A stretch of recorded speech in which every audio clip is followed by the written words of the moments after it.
3부 예배는 오시기가 그렇게 어려운 시간대는 아닐 겁니다.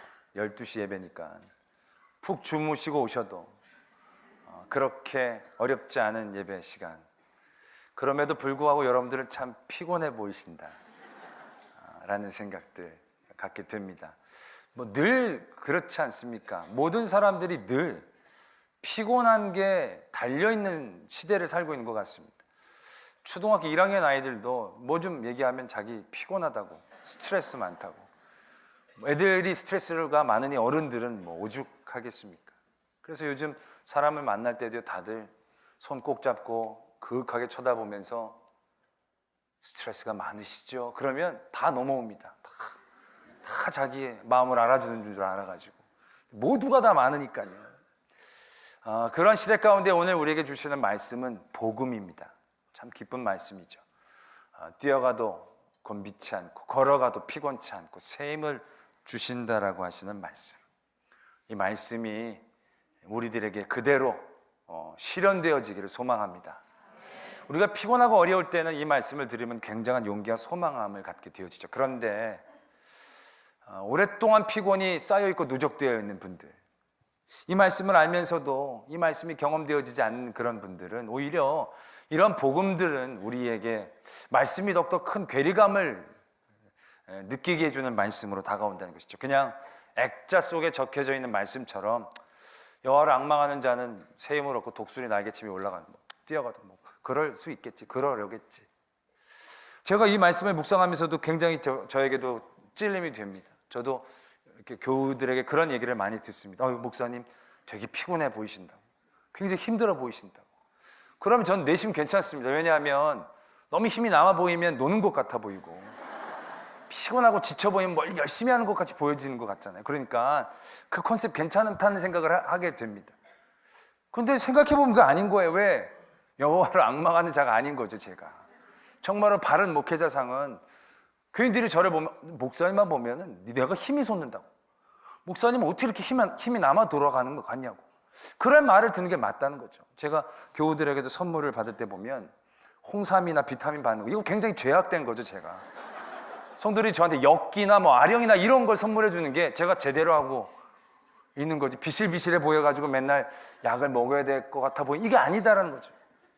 성도들의 삶도 다 그렇습니다. 여러분들이 있는 그 가정에서 여러분들은 가장 에너지가 넘치는 분이 되어져야 하는 거죠. 여러분들이 모이는 그 모임 가운데서도 가장 힘이 넘치는 분이 되어져야 돼요. 그래서 사람들이, 아니 자네는 왜 그렇게 힘이 넘치냐고, 예배를 드리고 찬양을 부르고 왔더니 이렇게 힘이 넘친다고, 이래야 되는데 다들 월요일 가면 비실비실 거리는 거에서 왜 그러냐 그럴까? 어제 하루 종일 교회 가서 일했더니 은혜가 안 되는 거, 은혜가. 그 사람들이 교회는 사람 잡아먹는 데냐고, 이렇게 다 월요일만 되면 다 비실비실해져가지고 힘도 못 쓰고, 이거 은혜가 아닌갑다라는 생각들 하게 되어진다는 것이죠. 우리는 이 말씀을 우리의 삶에서 경험하고 실현하고 또한 보여줄 수 있어야 된다라고 믿습니다. 아니, 그렇게 해야만 합니다. 그렇게 하기 위해서는 우리가 우리의 믿음의 생활을 다시 한번 바라보면서 이 말씀에 부딪혀 나가야 한다는 것이죠. 오늘 이 말씀은 진리입니다. 반드시 그렇게 됩니다. 근데 그렇게 되어지지 않은 우리들을 바라보게 되어지는데, 어디서부터 우리가 접근을 잘못하고 있는 것이냐 하면, 오늘 말씀도 그렇습니다. 너는 알지 못하느냐, 너는 듣지 못하느냐. 여호와를 앙망하는 자가 새 힘을 얻고 피곤치 않고 곤비치 않기 위해서 분명히 먼저 되어져야 할 것은 하나님을 아는 겁니다. 하나님을 정확하게 이해하는 것입니다. 하나님에 대한 분명한 뜻과 섭리들을 우리가 분명히 깨닫고 알아야 한다라는 것이죠. 그래서 오늘도 말씀 가운데 너희들이 피곤치 않고 곤비치 않고 여호와를 앙망한 자는 새 힘을 얻게 되기 전에 하나님이 어떤 분이신지를 다시 한번 강조하고 계십니다. 지금 28절뿐만이 아니고요, 이 40장 전체가 그런 하나님에 대한 얘기를 하고 계십니다. 여러분들이 정말 힘들고 지쳤을 때에 이사야 40장, 41장을 읽는다는 건 굉장히 좋은 하나님의 은혜의 자리가 될 겁니다. 나중에 힘들고 어려우실 때 40장, 41장 한번 꼭 읽어보시길 바랍니다. 하나님이 어떤 분이신지를 얘기합니다. 하나님은 천지를 창조하신 분입니다. 주관하신 분이고 영원하신 하나님이십니다. 그분은 피곤하지도 않고 곤비하지도 아니하시고 명철이 한이 없으신 하나님이다라는 것이죠. 믿으시면 아멘. 그런 하나님, 그 하나님을 아는 게 굉장히 중요하다는 것입니다. 그런데 우린 그 하나님을 잘 압니다. 그런데도 이게 잘 안 되어진다는 거죠.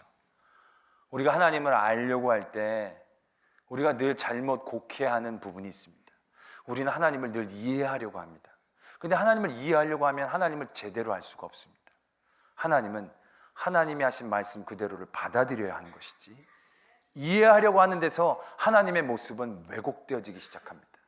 그런 현상이 어디서 나타나냐면요, 하나님은 천지를 창조하시고 주관하시고 지금도 우리와 함께 하신 하나님이심을 믿으시면 아멘.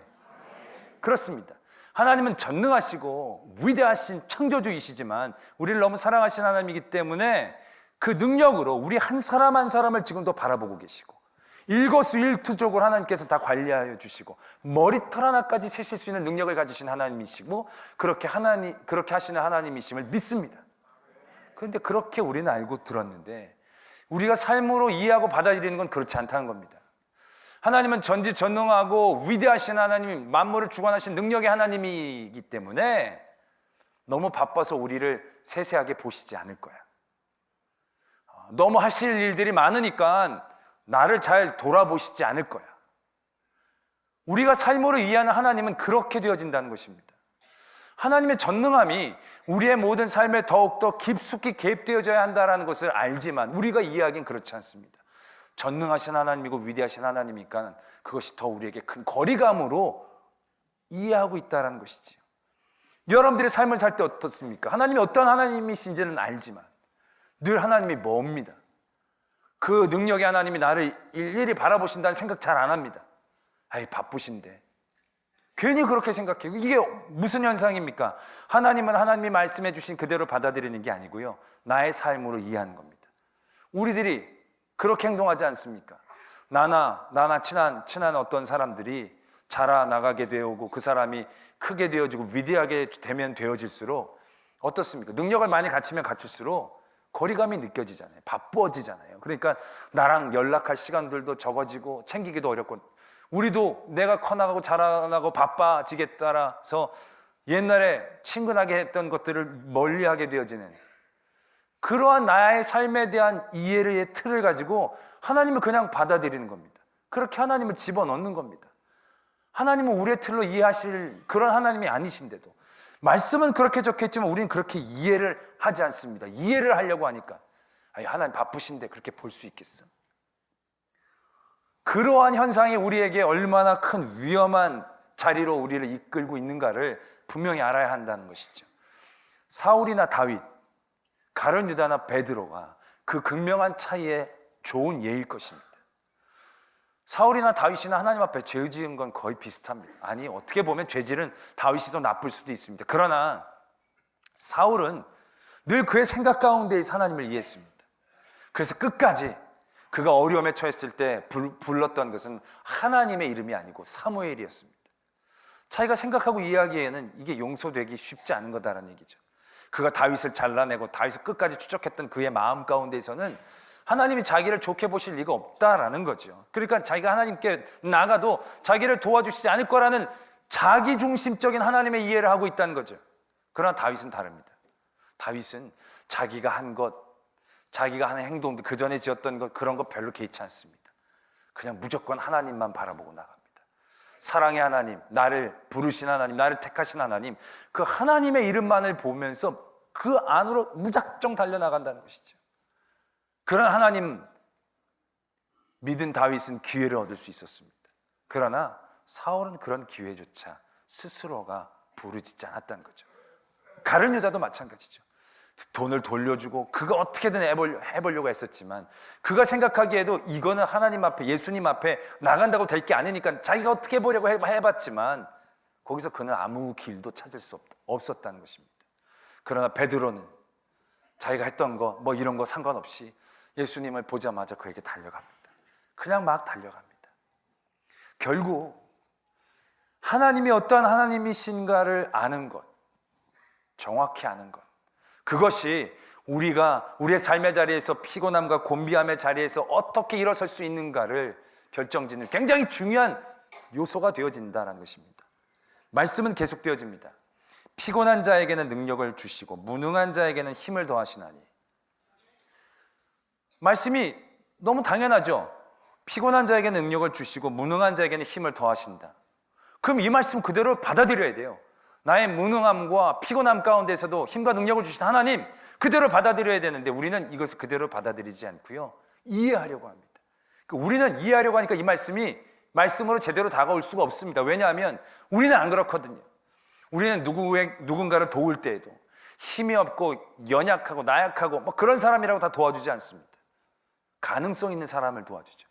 좀 도와주면 일어날 수 있는 사람, 좀 도와주면 나한테 반응을 할 수 있는 사람, 조금이라도 뭔가 가능성 가운데서 우리는 우리의 긍휼이나 은혜를 베풀려고 한다는 거죠.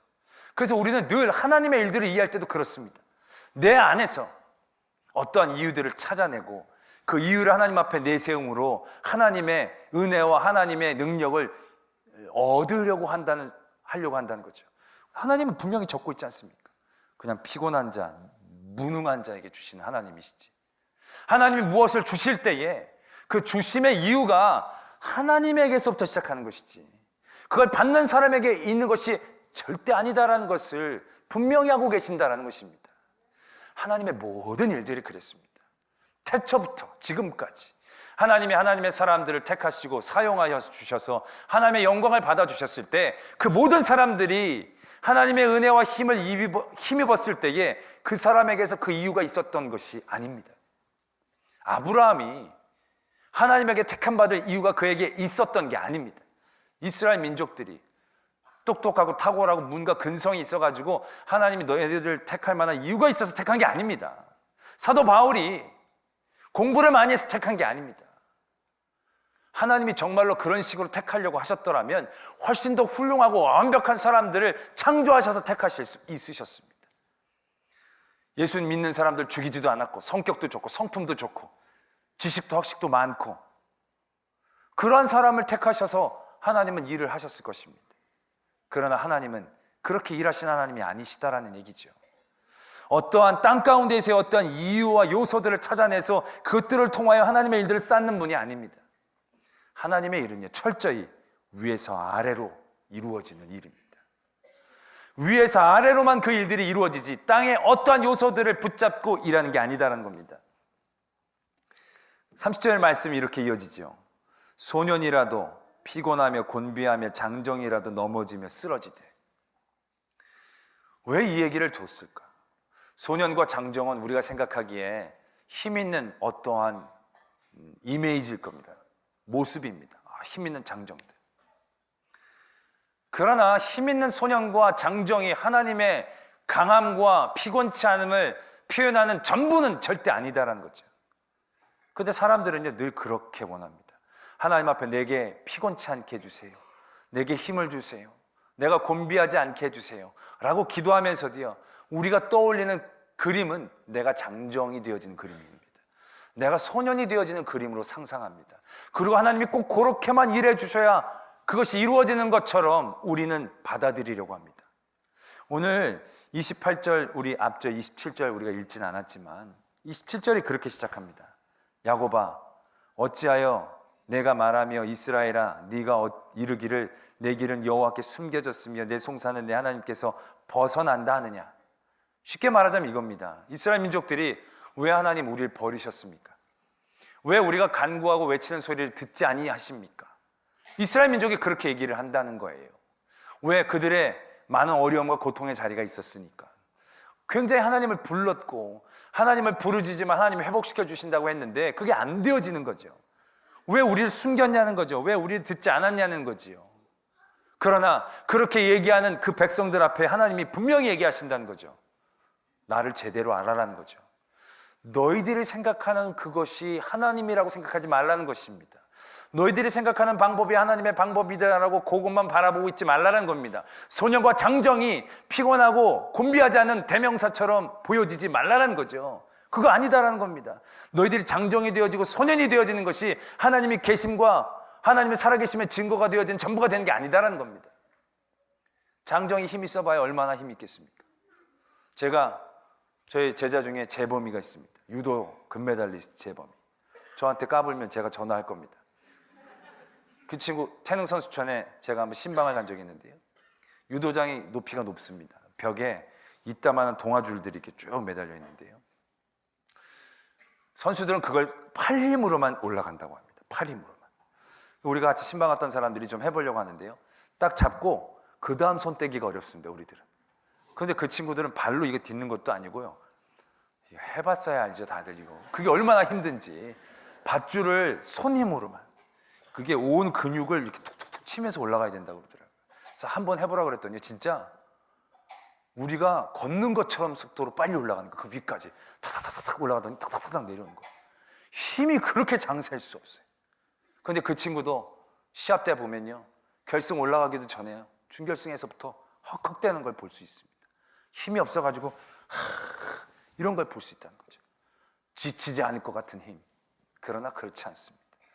세상에 우리가 바라보고 원하는 많은 세상적인 방법들은요, 답이 아닙니다. 길이 아닙니다. 곤비하지 않고 피곤치 않은 그런 방법이 아니다라는 겁니다. 그러나 우리는 늘 피곤하고 곤비합니다. 안 될 것 같아요. 왜?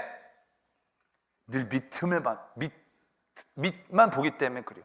장정과 소년만 보이려고 하기 때문에 그렇다는 겁니다. 오늘 여호와를 앙망하는 자는 새 힘을 얻는다라고 하는데, 이 새 힘은요, 문자적으로는 힘을 바꾼다는 거예요. 힘의 종류를 바꾼다는 거예요. 내가 얻고자 하는 힘의 종류를 바꿔야 그게 제대로 된 현상을 얘기한다는 것입니다. 그냥 우리는 늘 밑에서부터 그것들을 쌓아 올라가기를 원합니다. 밑에 이유들에서부터 그것들을 벗어나기를 원한다는 것이죠.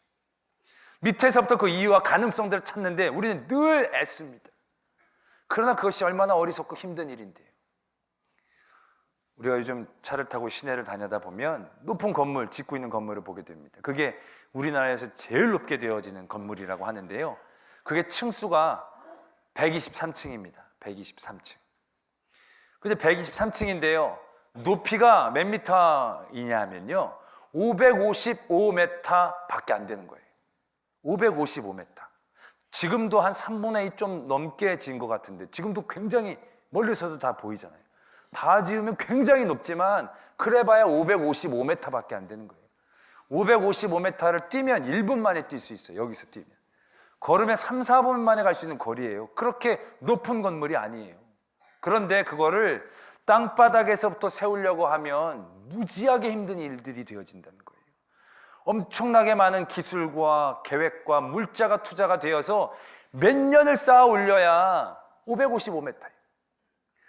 전 세계에서 가장 높은 건물이 두바이에 있는데 1km가 안 돼요. 820 몇 미터. 고작 그거밖에 안 돼요. 뛰어야 금방인 거예요. 그런데 그걸 밑에서부터 올라가려고 하면 엄청 힘든 일이 되어진다는 거죠. 그러나 여러분들이 800m 선상에 머무르기 위해서 밑에서부터 쌓아 올라가면 엄청 힘든 일이 되어지고 불가능한 일이 되어지고 장애가 많고 환란이 많지만, 위에서부터 매달릴 생각을 하면 많은 게 필요하지 않아요. 밧줄 하나 하면 되는 거예요. 하나님의 일은 이와 같다라는 것입니다. 하나님이 시작하는 일들은 간단해요. 하나님으로부터 이해하고 하나님으로부터 바라보면 모든 게 단순해져요. 그러나 우리가 밑에서부터 시작하면 복잡해져요. 길이 생기지 않아요. 도대체 보이지를 않아요. 내가 피곤하고 내가 곤비한 그 자리에서 내가 어떻게 힘을 얻을 수 있지? 주위를 둘러보면 우리는 좌절하고 넘어질 수밖에 없습니다. 아무것도 근거가 없거든요. 물도 별로 없고 음식도 별로 없고 나도 이미 너무 지쳐서 어떻게 다시 회복할 수 있는 나로부터 시작하고 나로부터 본다라고 한다면 우리는 그 피곤과 곤비함에서 헤어나올 수 없습니다. 그러나 위에서부터 시작하면 일들은 굉장히 간단해지는 겁니다. 하나님이 어떠한 분이신지를 알고 그 하나님이 여태까지 어떠한 일들을 하셨는지를 분명히 이해하고 그 하나님이 나를 어떻게 사랑하시는 하나님이심을 알게 되어진다면 우리는 그 피곤하고 곤비한 자리에서 금방 다시 일어설 수 있는 소망함을 갖게 되어진다는 것입니다. 가정의 문제, 자녀를 바라보면 답답하죠. 볼수록 답답하죠. 정말 앞이 캄캄하고 떡잎부터 노래가지고 열매가 어떻게 맺혀지나. 열매는 고사하고 다른 거 잡아먹지만 않았으면 좋겠다라는 생각이 들 때가 많이 있습니다. 보면 그렇죠. 남편이나 아내를 보면 답이 안 나오죠. 자기의 주변의 환경을 바라보면서 무엇인가를 찾으려고 할 때 우리가 첫 번째로 하는 행동은 이거죠. 아휴, 이겁니다. 그러나 하나님을 앙망하는 사람은 다릅니다. 이스라엘 민족이 수백만이 광야에서 40년 동안 어떻게 먹고 살고 견딜 수가 있습니까? 그들이 계획하고 작전 짠다면 그 일들을 어떻게 그 일들을 해낼 수 있었겠습니까? 그러나 단순합니다.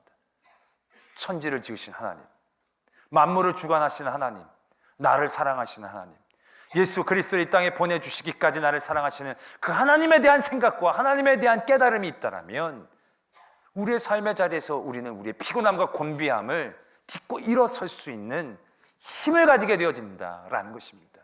오늘 이스라엘 민족은 아무런 가능성이 없는 자리에서 하나님은 분명히 얘기하십니다. 왜 너희에게서 가능성을 찾으려고 하느냐는 거죠.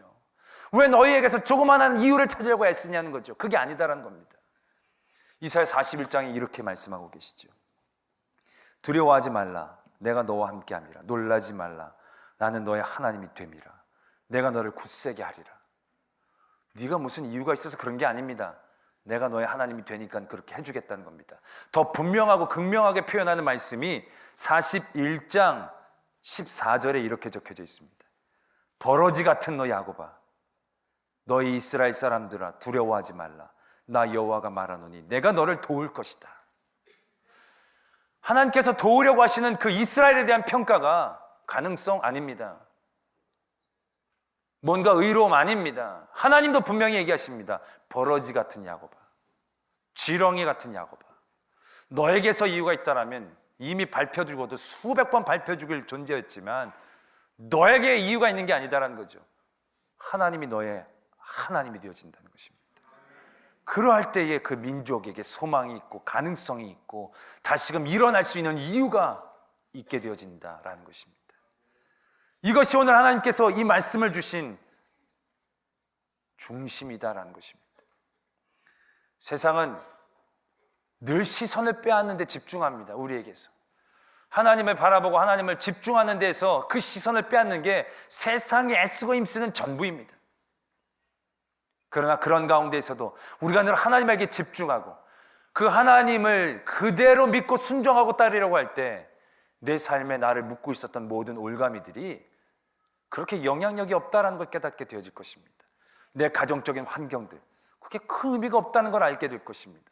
내 건강적인 상태가 하나님의 일을 하는 데 있어서 그렇게 중요하지 않다는 것을 알게 되어질 것입니다. 내 주변의 사람과 인맥들이 그렇게 크게 나를 도와줄 수 있는 것이 아님을 깨닫게 되어진다는 것이죠. 하나님이 어떠한 분이심을 분명히 알게 되어진다면. 아까도 우리 찬양대 연습하는데 잠깐 갔더니 박자를 이제 막 연습시키는데 악보를 본다고 그게 잡힙니까? 여러분들 가사를 보지 뭐 콩나물 보는 거 아니잖아요, 솔직히. 그럼 지휘자만 보면 되는 거예요, 지휘자만 보면. 그런데 어떻게든 이걸로 보면서 이렇게 뚠딴딴딴, 그게 자기 박자예요, 자기 박자. 지휘자를 보는 게 중요하다. 할렐루야. 우리의 삶도 마찬가지예요. 뭘 보면서 우리가 자기 박자로 살려고 한다. 지휘자를 바라봐야 돼. 하나님을 바라보는 것이. 그 지휘자를 바라볼 때 내가 아니라고 생각하는 게 아닌 거예요. 내가 맞다고 생각하는 게 맞는 게 아니에요.